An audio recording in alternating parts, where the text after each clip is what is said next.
कभी कभी हमें सिर दर्द होने लगता है, हाथ पैर कांपने लगते हैं। ये सब बातें हम अक्सर नज़रअंदाज कर देते हैं, लेकिन ये सब बातें हमारे नर्वस सिस्टम से जुड़ी समस्याएं हो सकती हैं। नमस्कार दर्शकों, मैं हूं ईशा सिंह और आप देख रहे हैं हेलो डॉक्टर। आज हम एक ऐसे विषय पर बात करेंगे जो हमारी रोज़मर्रा की ज़िंदगी से जुड़ा हुआ है, न्यूरोलॉजिकल डिसऑर्डर्स, यानी दिमाग और नसों से जुड़ी समस्याएं। इस पर विस्तार से चर्चा करने के लिए हमारे साथ मौजूद हैं वरिष्ठ न्यूरोफिजिशियन डॉक्टर सुरेश गुप्ता, जो हमें इन बीमारियों के बारे में बताएंगे, साथ ही इसका समाधान भी बताएंगे। नमस्कार सर, आपका बहुत बहुत स्वागत। नमस्कार दर्शकों, चर्चा शुरू करने से पहले आपको बता दें कि अगर आपका डॉक्टर साहब से कोई भी सवाल है तो आप हमसे सीधे संपर्क कर सकते हैं। हमारा नंबर है 0141270499, 0141270498। तो आइए चर्चा की शुरुआत करते हैं। डॉक्टर साहब, सबसे पहले तो आप हमें बताइए कि न्यूरोलॉजिकल डिसऑर्डर्स में आखिर होते क्या हैं और उनमें कौन कौन सी बीमारियां आती हैं। न्यूरोलॉजिकल जो हमारा सिस्टम होता है, ये काफ़ी बड़ा सिस्टम है जो सिर से लेके नीचे टखने तक या पैरों की उंगलियों तक एक्सटेंड करता है जी। तो इसमें जो कहीं पे भी इसमें कोई विकार आ जाए तो उनसे पैदा होने वाली बीमारियों को न्यूरोलॉजिकल बीमारियां या न्यूरोलॉजिकल विकार बोलते हैं। जैसे कि किसी व्यक्ति को अगर पैरालिसिस होता है या कि लकवा होता है, वो ब्रेन में डैमेज होने की वजह से होता है। कभी कभी स्पाइनल कॉर्ड जो सुषुम्ना नाड़ी जिसको बोलते हैं, उसके डैमेज होने से भी होता है। ब्रेन ट्यूमर, वो भी ब्रेन में खराबी की वजह से होते हैं। तो ये जो हाथ में ये पार्किंसन डिजीज है, तो जिन्हें कंपन जैसा कि आप बता रही थी, वो पार्किंसन डिजीज एक कॉमन बीमारी है। सिर दर्द, माइग्रेन, वो ब्रेन की वजह से हो सकता है। उसके अलावा जैसे और दूसरी जो बीमारियां हैं, जैसे हमारी नर्व्स या नसें जिसको बोलते हैं, कॉमन मैन जो नसें बोलते हैं, उसमें अगर खराबी आती है तो उसको पेरिफेरल न्यूरोपैथी बोलते हैं। तो ये इस तरह की कुछ कॉमन बीमारियां हैं। इसके अलावा जो एक महत्वपूर्ण बीमारी जिसे हर आदमी जानता है, कॉमन मैन जानता है, मिर्गी रोग, वो भी ब्रेन में विकार की वजह से होती है। तो ये कुछ मुख्य बीमारियां हैं जो नर्वस सिस्टम में विकार आने की वजह से होती हैं। सर, न्यूरोलॉजिकल डिसऑर्डर के बारे में जब भी बात होती है तो हम हेडेक की बात करते हैं। लगभग हर उम्र के लोगों को हेडेक होता है, चाहे वो बच्चे हों, युवा हों या बुज़ुर्ग लोग हों। तो किसी को स्ट्रेस की वजह से होता है, किसी को कोई जेनेटिक बीमारी होती है इस तरह की। तो हम अक्सर हेडेक को बहुत सामान्य ले लेते हैं। तो कौन सा सिरदर्द सामान्य होता है और कौन सा माइग्रेन होता है, तो इसमें जो अंतर है वो हमारे दर्शकों को समझाइए। देखिए, जो सिरदर्द का सबसे जो कॉमन कारण है वो तो टेंशन हेडेक है या स्ट्रेस रिलेटेड होता है। तनाव की वजह से, तनाव भरपूर्ण जिंदगी से, बहुत ज़्यादा वर्कलोड है या बहुत ज़्यादा चिंताएं हैं, तो सिरदर्द जो होता है वो 80% लोगों में होता है। लगभग 10% में माइग्रेन होता है। तो माइग्रेन में, जैसे कि आपने अभी पूछा कि कौन सा सामान्य हेडेक है, कौन सा माइग्रेन है, तो सामान्य सिरदर्द या जो तनाव से जो होता है उसमें तो ऐसा लगता है कि जैसे किसी ने सिर को पकड़ के बांध दिया या कंस्ट्रक्शन बैंड की तरह से होता है। साथ में पेशेंट काफ़ी परेशान सा नज़र आता है और उसमें ऊपर चेहरे पे घबराहट के भाव होते हैं, वो टेंशन हेडेक्स में होते हैं। माइग्रेन में ज़्यादा सिरदर्द आधे सिर में होता है, जिसे हमारे यहाँ लोकल लैंग्वेज में आधा शीशी भी बोलते हैं। और इसमें सिरदर्द के साथ साथ और लक्षण भी आते हैं, जैसे कि चक्कर आना, जी मिचलाना या उल्टी हो जाना, या कभी कभी आंखों के सामने कोई ऐसे स्टार्स, तारे तारे से दिखना, डिस्टोर्टेड विजन हो जाना या आधे हिस्से में नहीं दिखना। कभी कभी आधे हिस्से में, शरीर के आधे हिस्से में झंझनाहट होना या वीकनेस होना। अगर ये सब सिरदर्द के साथ में एसोसिएटेड है तो ये माइग्रेन की वजह से हो सकते हैं। और माइग्रेन में वो जिनमें ये सिम्टम्स नहीं होते जो मैंने अभी बताया, डिस्क्राइब किए, तो कॉमन माइग्रेन या उसको migraine with aura, without aura बोलते हैं। और जिनमें ये लक्षण होते हैं, जैसे विजुअल सिम्टम्स आ गए या झंझनाहट होने लगे कुछ, तो आधे हिस्से में झंझनाहट हो या आंखों के सामने तो अंधेरा आने लगे, आधे हिस्से में नहीं दिखे, उसको माइग्रेन विद ओरा बोलते हैं। सर इसके भी कोई लेवल होता है क्या माइग्रेन का, कि शुरुआती जो है वो ये वाला होगा और जो आप बता रहे हैं झंझनाहट वाला वो उसका दूसरा लेवल होगा? नहीं, ऐसा नहीं है। सिर दर्द पहले भी स्टार्ट हो सकता है, बाद में सिम्टम्स आ सकते हैं, लेकिन माइग्रेन के दौरान में ये सिम्टम्स पहले भी आ जाते हैं कि अचानक आँख से कम दिखने लगे, आँख के सामने तारे से आने लगे, आधे हिस्से में कभी वीकनेस, ट्रांजिएंट वीकनेस होती है वो ठीक हो जाती है, या झंझनाहट होने लगे और उसके बाद में फिर सिर दर्द हो। लेकिन अगर सिर दर्द के साथ में ये वॉमिटिंग्स होती हैं या उल्टी जैसा मन होता है तो ज़्यादातर वो माइग्रेन में होता है। और कभी कभी करीब 1% या 1% से भी कम में ब्रेन ट्यूमर की वजह से सिर दर्द होता है। तो ज़्यादातर लोग जो हमारे पास आते हैं दिखाने के लिए सिर दर्द को लेके वो डरे हुए होते हैं, वो सब ये सोचते हैं कि हमें ब्रेन ट्यूमर हो गया है, पर ये सच नहीं है।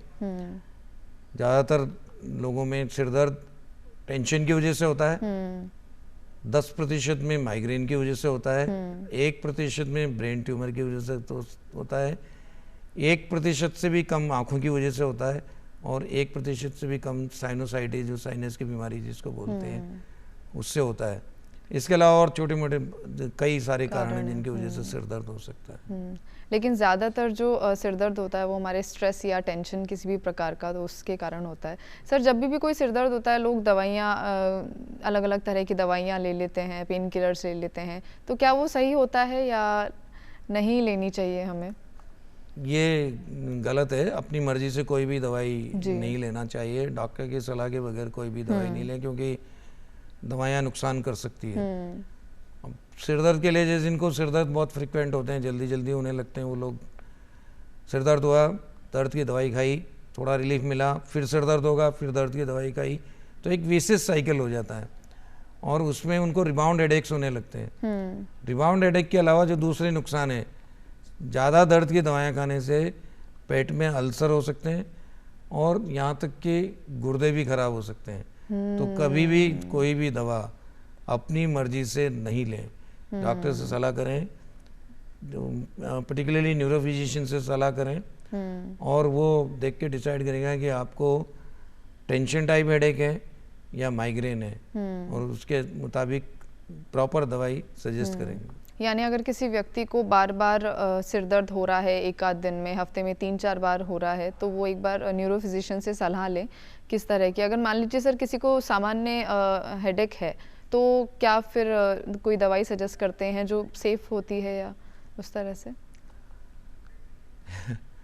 मैं ऐसे कोई दवाई सजेस्ट नहीं करना चाहूँगा कि सामान्य सिर दर्द हो तो तुरंत दवाई लो, क्योंकि वो फिर पेशेंट की एक हैबिट बन जाती है, वो दवाई को बार बार उसको लेने लगते हैं और दुरुपयोग होता है। और दुरुपयोग ज़्यादा नुकसानदायक है। तो एक बार तो कम से कम न्यूरो स्पेशलिस्ट को जरूर दिखाएं कि कौन सी दवा लेने की जरूरत है। दर्शकों आपको बता दें, अगर आपका कोई भी सवाल है डॉक्टर साहब के लिए तो हमारा नंबर जो है आपकी स्क्रीन पर दिया गया है, आप हमसे सीधे संपर्क कर सकते हैं। सर हमने सामान्य जो हेडेक है उस पर बात की, हमने जो माइग्रेन है उस पर बात की। अब हम आगे बढ़ते हैं थोड़ा मिर्गी के बारे में। सर कई लोगों को कई तरह के मिथ हैं, लोग समझ नहीं पाते इस विषय को पूरी तरह से, तो आप हमारे दर्शकों को समझाइए। मिर्गी रोग न्यूरोलॉजिकल डिसऑर्डर्स में सेकंड नंबर पे आता है, सेकंड कॉमनेस्ट न्यूरोलॉजिकल डिसऑर्डर। यानी सर दर्द के बाद सबसे जो सामान्य है वो मिर्गी रोग है। ये बहुत कॉमन बीमारी है और लगभग 1000 में से 8 व्यक्तियों को मिर्गी रोग हो सकता है। मिर्गी रोग कई प्रकार का होता है जिसके बारे में बात करेंगे जी। और इसके बारे में कई भ्रांतियां हैं। जैसे कुछ लोग सोचते हैं कि इसको भूत प्रेत लग गया है, कुछ लोग सोचते हैं कि ये देवी कृपा से होता है कि देवता नाराज हो गए, भगवान नाराज हो गए। सच्चाई तो ये है कि देवता और भगवान तो कभी किसी से नाराज ही नहीं होते हैं। बिल्कुल सही कहा आपने सर। तो ये मिर्गी रोग ब्रेन में इलेक्ट्रिकल डिस्टरबेंसेज की वजह से होता है। जो हमारे ब्रेन सेल्स होते हैं वो इलेक्ट्रिक प्रिंसिपल पे काम करते हैं, तो वो सडन एब्रप्ट न्यूरोनल डिस्चार्जेस होते हैं जिसकी वजह से मिर्गी रोग उत्पन्न होता है और कुछ देर में वो ठीक भी हो सकता है, हो जाता है। किस हिस्से में डिस्चार्जेज हो रहे हैं? इस बीच एक हमारे साथ कॉलर जुड़े हैं जी। Hello hello. हाँ जी सर, अपना नाम बताइए, कहाँ से हैं आप? राजस्थान से घनश्याम।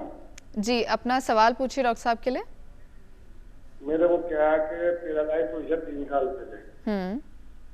तो अब क्या मेरे को किसी रोज चक्कर आता है हल्का हल्का और एक पाँव को सजेता है।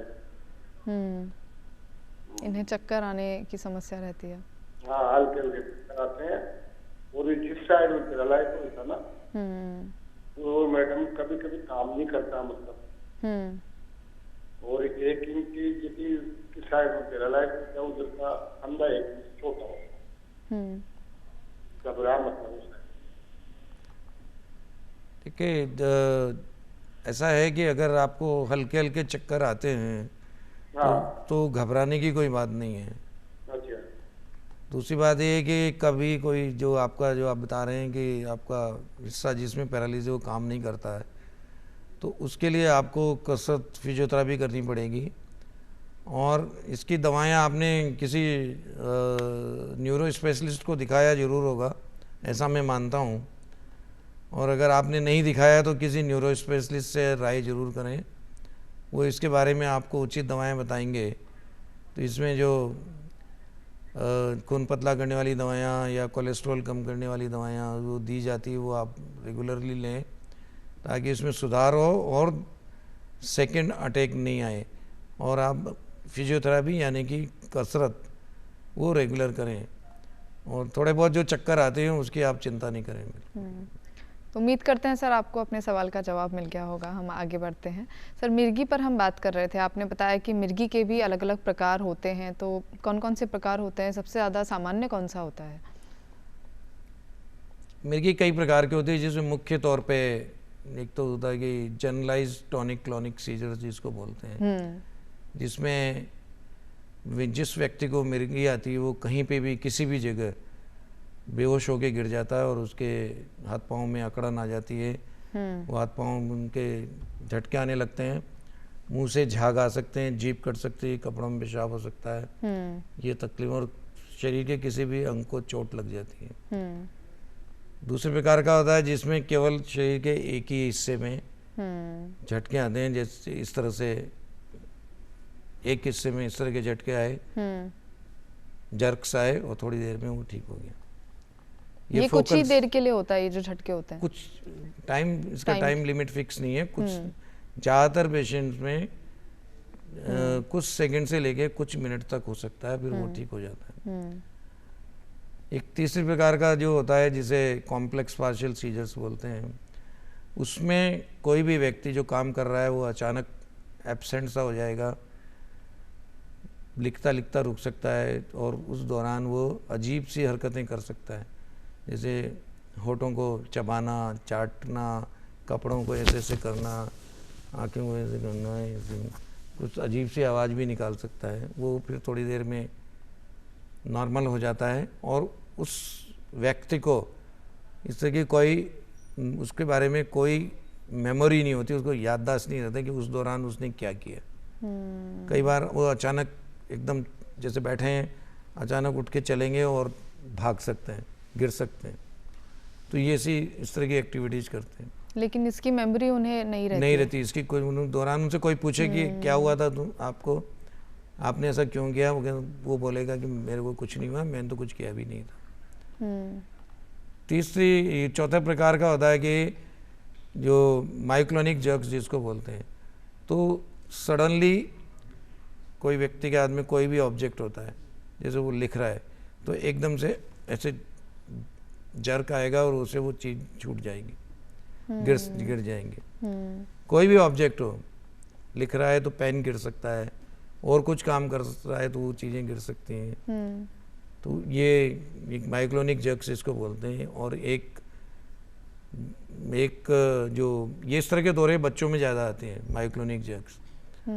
और एक प्रकार का जो सिर्फ बच्चों में ही होता है, वो उसको बोलते हैं एब्सेंस एपिलेप्सी। एब्सेंस। उसमें बच्चा जैसे छोटा बच्चा होता है उसकी दौरे कई एक दिन में कई पढ़ सकते हैं, 15 से लेके 30 तक दौरे बच्चों को पढ़ते हैं। अचानक बच्चा जैसे स्कूल में काम पढ़ रहा है या घर पे काम कर रहा है, लिख रहा है, तो वो अचानक रुकेगा, आंखें ऐसे ऐसी फड़फड़ाएगा, थोड़ी देर में कुछ सेकंड में वो नॉर्मल हो जाता है। इसकी भी बच्चे को कोई मेमोरी नहीं रहती है। तो ये जो दौरे ज़्यादातर बच्चों में आते हैं, और अगर कई बच्चों को जो 20-20, 25-25, 30-30 दौरे पढ़ते हैं तो उनकी इस वजह से स्कूल की परफॉर्मेंस ख़राब हो जाती है और ये अपनी उनकी जो इंटेलिजेंस भी अफेक्ट होने लगती है। तो टीचर सोचते हैं कि काम पढ़ाई से जी चुरा रहा है, और पेरेंट्स भी यही सोचते हैं कि ये पढ़ना नहीं चाहता है, अवॉइड कर रहा है, इसलिए ये जानबूझ के ऐसा करता है। ऐसा सही नहीं है। अगर इस तरह की एक्टिविटी आप नोट करें तो उस बच्चे के आप ईईजी और इमेजिंग मतलब सीटी स्कैन वगैरह जरूर कराएं, उसमें आ जाएगा। और उसके बाद उसकी दवा से उसको दवा चालू करें, दवा से 80% चांसेज है कि वो ठीक हो जाएगा।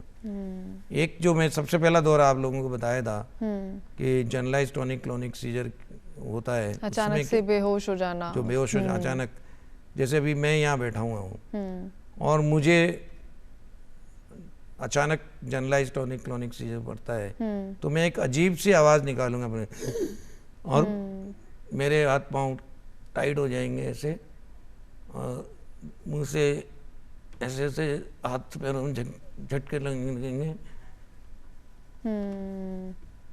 मुंह से झाग आ जाएंगे, जीभ कट सकती है, यूरिन निकल सकता है, और वो डेफिनेटली व्यक्ति गिरेगा, चाहे वो जमीन पे गिरे चाहे वो कहीं भी गिरे, उसकी वजह से उनको चोट लग जाती है। इसका टाइम जगह फिक्स नहीं है, किसी भी वक्त किसी भी व्यक्ति को कहीं पे भी हो सकता है। रोड पे हो जाए तो एक्सीडेंट हो सकता है, लाइफ के लिए खतरा हो सकता है। और जो लोग उसके आसपास भीड़ लगा के खड़े हो जाते हैं, कई एक भ्रांति है कि जूता सुंघाने से मिर्गी ठीक हो जाती है, ये सही नहीं है, कृपया ऐसा नहीं करें, ये नुकसानदायक है। रोगी के आगे भीड़ नहीं लगाएं, उसको साइड में टर्न कर दें, खुली हवा में उसको सांस लेने दें, थोड़ी देर में दौरा ठीक हो जाएगा। उसको आप नज़दीक के हॉस्पिटल ले जाएं ताकि उसको दवाई दी जा सके। ऐसी दवाइयाँ आती हैं जिनको तुरंत, जिनके इंजेक्टेबल फॉर्म से इंजेक्शन लगाने से तुरंत दौरे रुक जाते हैं, और फिर जांच के बाद आगे का फर्दर ट्रीटमेंट डिसाइड करें। सर क्या पानी वानी भी उन्हें पिलाना चाहिए अगर मान लीजिए जिस वक्त मरीज होश में नहीं है, उन्हें ज़बरदस्ती पानी पिलाने की कोशिश नहीं करें, उनके लंग्स में जा सकता है। हाँ। और उनको निमोनिया हो सकता है। अच्छा। साथ ही उनके इन रोगियों के मुंह में, क्योंकि उनके दांत आपस में मिल जाते हैं, भिस जाते हैं, तो उनको ज़बरदस्ती खोलने की कोशिश नहीं करें। मुंह में कोई भी लोहे की चीज़, लकड़ी की चीज़ या उंगली नहीं डालें। साइड से करवट देना है, और मुंह से बाहर झाग आ रहे हैं, लार आ रही है, उसको साफ कपड़े से पोंछते हैं। ये सब उस दौरान करना चाहिए। ज़्यादातर क्या होता है कि भीड़ इकट्ठी हो जाती है, जूता सुंघाते हैं या मुंह में उंगलियां डालते हैं, या कोई लोहे की कोई भी चीज़ मिल गई उसको मुंह में डालेंगे या लकड़ी की चीज़ डालेंगे, तो उसके रोगी की चोट लगने का डर होता है, दांत टूट सकते हैं। कई बार घर वाले अपनी उंगली उनके मुंह में डालते हैं पेशेंट के मुंह में, और वो पेशेंट को पता नहीं होता, अनकॉन्शियस होता है, उसके दांत आपस में मिले होते हैं। तो मैंने देखा है कि घर वालों उंगली कटवा के और आते हैं। ये सब गलत है, ये सब बिल्कुल नहीं करें। यानी रोगी को उस वक्त थोड़ी सी सांस लेने दे, खुली हवा में उन्हें छोड़े, और उन्हें उल्टा मतलब थोड़ा सा करना है, पेट के बल रखना है उनको, सीधा साइड से हाँ। और जैसे ही वो पूरी तरह से ठीक हो तब उसके बाद उन्हें डॉक्टर के पास ले जाना जितना जल्दी हो सके ना, जितना जल्दी हो सके। तो सर इसके कोई अर्ली साइंस होते हैं क्या, कि कोई एक साइन है जिन्हें हम पहचाने? जिस तरह से एक हार्ट अटैक होता है तो वो कुछ दर्द सा होने लगता है सीधे हाथ में, या देखिए कि जिनको जनरलाइज सीजा हुआ तो अचानक आता है, उसमें कोई अर्ली साइंस वगैरह ऐसा कुछ नहीं आते हैं। कभी कभी ऐसा प्री मॉनिटरी सिम्टम जिनको बोलते हैं, वो ऐसा हो सकता है कि पेशेंट कंफ्यूज नज़र आने लगे, तो गुमसुम जैसा हो जाए, तो उस वक्त उसके रोगी के जो परिजन है उनको ये पहचान लेना चाहिए कि हो सकता है कि मिर्गी का दौरा पड़ जाए और केयरफुल होना चाहिए, उस आगे दौरा नहीं आए या दौरे की सीवियरिटी इतनी ज़्यादा नहीं हो, उसको कंट्रोल करने के लिए मेडिसिन आती है जो नाक के थ्रू स्प्रे कर देते हैं, उससे दौरा कंट्रोल हो जाता है और मिनिमम नुकसान होगा या नहीं होगा नुकसान। सर आपने बच्चों में भी जिक्र किया कि बच्चों में भी एब्सेंस एपिलेप्सी होती है, तो उसके भी कुछ लक्षण होते हैं। तो हम देखते हैं कि कुछ बच्चों में ये जो लक्षण है वो पहचान पाना थोड़ा सा मुश्किल हो जाता है पेरेंट्स के लिए, तो उस वक्त वो क्या करें? देखिए ऐसा बहुत कॉमन होता है कि शुरू में पता नहीं लग पाता है। शुरू में तो मैंने जैसा कि अभी भी बताया कि पेरेंट्स और टीचर्स यही सोचते हैं कि ये पढ़ाई से जी चुरा रहा है, जानबूझ के कर रहा है, नाटक कर रहा है, इस तरह के सारे शब्द हम सुनते हैं जब पेरेंट्स भी लेके आते हैं किताब ये, या टीचर्स भी बोलते हैं पेरेंट्स को कि साहब आपका बच्चा जी चुरा रहा है, पढ़ाई में इंटरेस्टेड नहीं है। तो वो अगर इस तरह के वो लक्षण मिले कि ये बच्चा अचानक इसकी एक्टिविटी रुक जाती है, जैसे बच्चा लिख रहा है सडनली उसकी एक्टिविटी रुक गई, पेंसिल पेन कुछ भी रुक गया और कुछ देर के लिए वो एब्सेंट हो जाता है, तो ये हमें ये अंदाज़ा लगा लेना चाहिए कि शायद हो सकता है कि बच्चे को मिर्गी का दौरा आ रहा हो। और क्योंकि इन दोनों का ड्यूरेशन बहुत शॉर्ट होता है, कुछ सेकंड्स में ही होता है, कुछ सेकंड्स में होता है, लेकिन ये मल्टीपल पड़ते हैं, एक ही दिन में कई सारे दौरे पड़ सकते हैं। तो बार बार ऐसा होने लगे तो और भी श्योर हो जाना चाहिए इस बारे में कि ये मिर्गी के दौरे हो सकते हैं और इनका इलाज संभव है। अगर प्रॉपर इलाज हम करवाएंगे तो बच्चे नॉर्मल हो जाते हैं, उनकी स्कूल की परफॉर्मेंस भी अच्छी हो जाती है, इंटेलिजेंस अफेक्ट नहीं होती। लेकिन बार बार दौरे पड़ते हैं, बार बार दौरे पड़ने से ब्रेन डैमेज होता है, इंटेलिजेंस अफेक्ट होती है, मेमोरी अफेक्ट होती है, सारे डिस्टर्बेंसेस बच्चों में आ जाते हैं। सर जो सामान्य मिर्गी की हम बात करें तो क्या उसमें कोई एज ग्रुप होता है कि 40 के बाद इस तरह की रिस्क इसका बढ़ जाता है या 50 के बाद बढ़ जाता है? कोई ऐसा सही नहीं है, मिर्गी के दौरे कभी भी किसी भी एज में किसी भी व्यक्ति को पड़ सकते हैं। इसका सर कारण क्या होता है?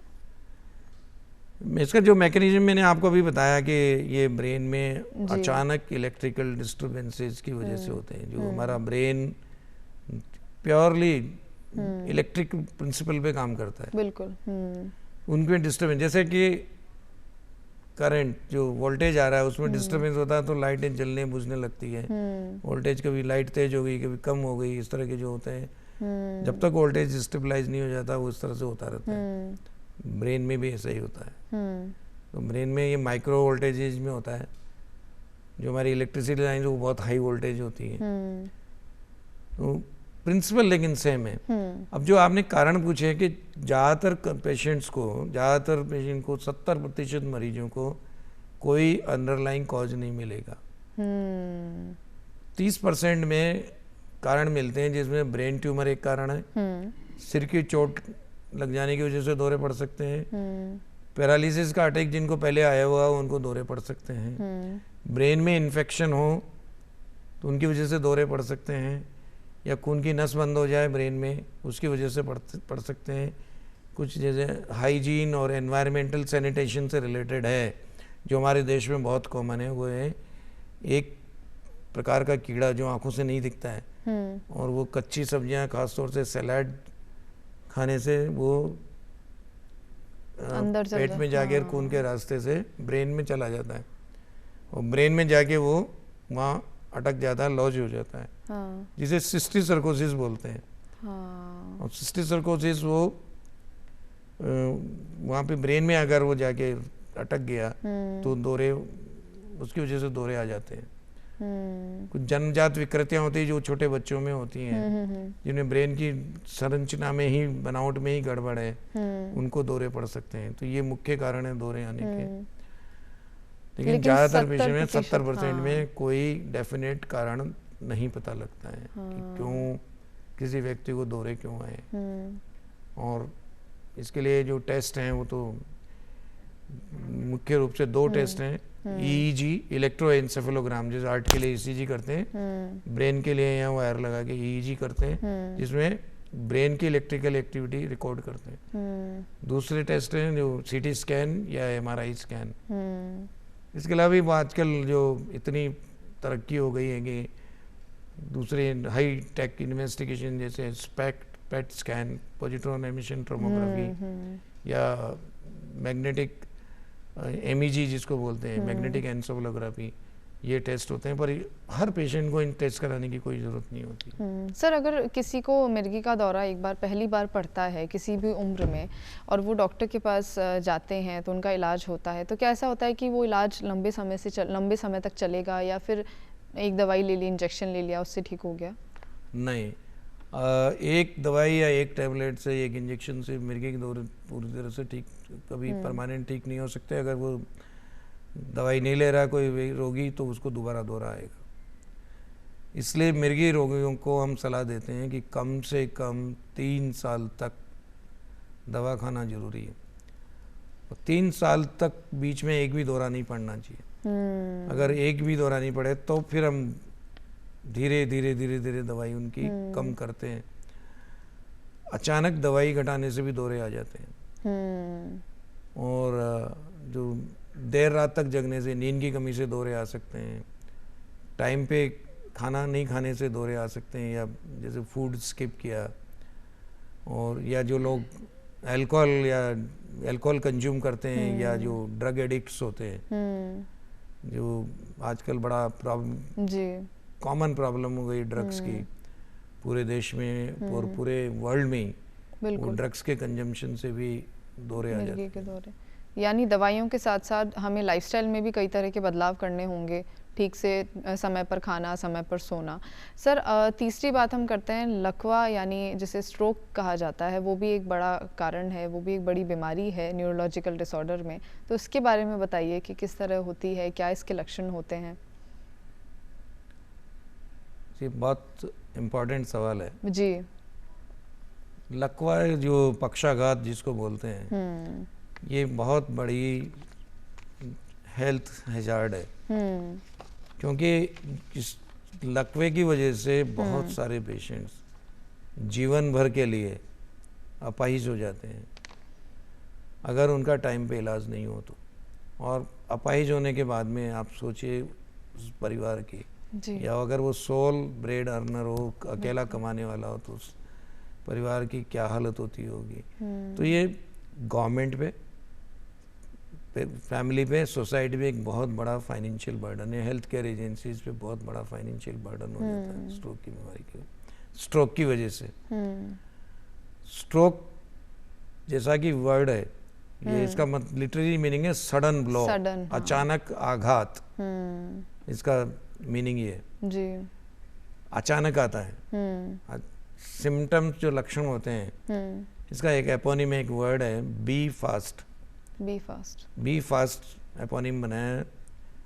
बी मीन्स बैलेंस, अचानक से बैलेंस खराब होना है किसी पेशेंट का।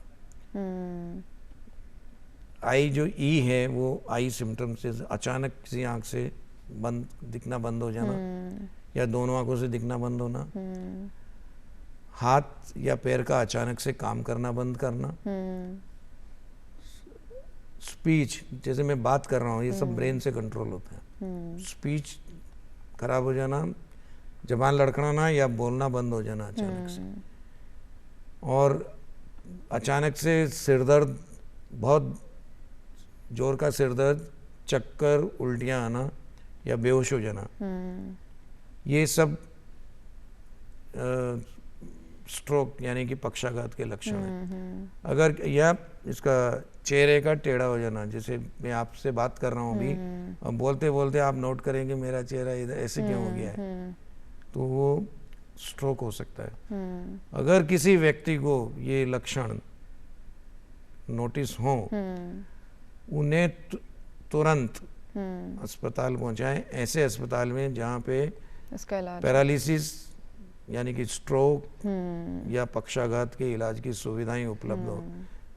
डर से या घबरा के नज़दीक अस्पताल नहीं, जिस अस्पताल में स्ट्रोक का ट्रीटमेंट करने की सुविधाएं हो उसी अस्पताल में जाना जाए, ताकि समय की बर्बादी नहीं हो। जो मैंने अभी आपको वर्ड बताया, be fast, T is for time, time is brain, time lost brain loss. अगर आप समय पे नहीं पहुंचे तो ब्रेन लॉस हो जाएगा, ब्रेन में परमानेंट लॉस होगा और परमानेंट वो तो दर्शकों, हमने जाना कि न्यूरोलॉजिकल डिसऑर्डर्स के बारे में। इसमें सिर दर्द है, लकवा शामिल होता है और एपिलेप्सी होती है। ज़रूरी है कि हम सही समय पर इलाज लें, इसके बारे में जानकारी पूरी रखें। उम्मीद करते हैं आपको हमारा कार्यक्रम पसंद आया होगा। धन्यवाद।